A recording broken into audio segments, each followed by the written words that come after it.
Je suis à l'antenne 5 heures par jour. Mais donc, oui, justement, 5 heures de mal. 5 heures de mal. 5 heures où vous ne vous rendez c'est pas intéressant. compte.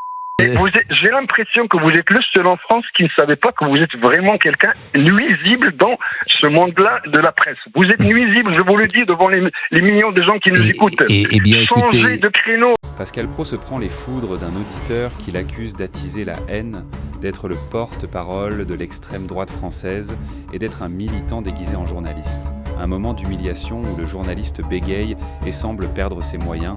Regardez jusqu'à la fin.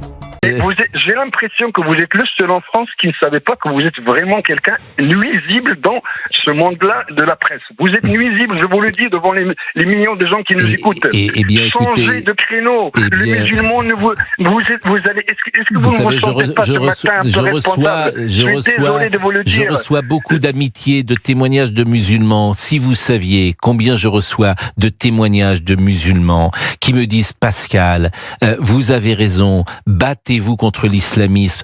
On comprend ce que vous dites. En fait, les musulmans sont les premières victimes de l'islamisme.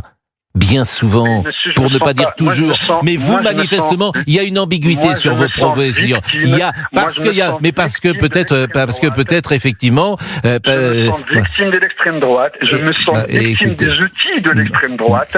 Je me sens victime de ceux qui ne peuvent pas faire une émission sans parler de moi.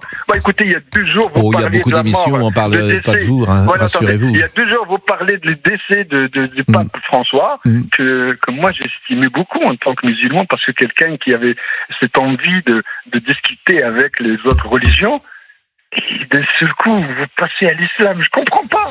Mais on n'est pas passé à l'islam, monsieur, je vous assure, on n'est pas... En fait, monsieur, je vais vous dire, Abdelatif, en fait, vous éructez l'anathème sans apporter la moindre preuve.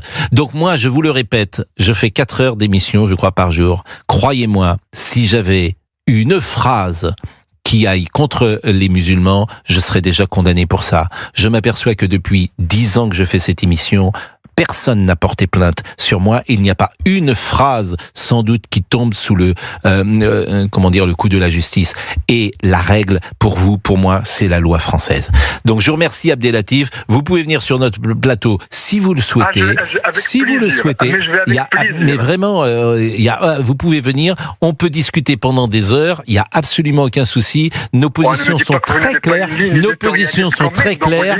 Et nos positions sont très claires. Je remarque simplement que vous éructez l'anathème et que vous m'avez dit que j'étais un être nuisible et que je répandais le mal. Ce qui sont des phrases extrêmement lourdes. C'est Pascal Praud, le journaliste. Parce que Pascal Praud, il n'y a rien contre lui. Il n'y a pas de souci, mais je vois très vite,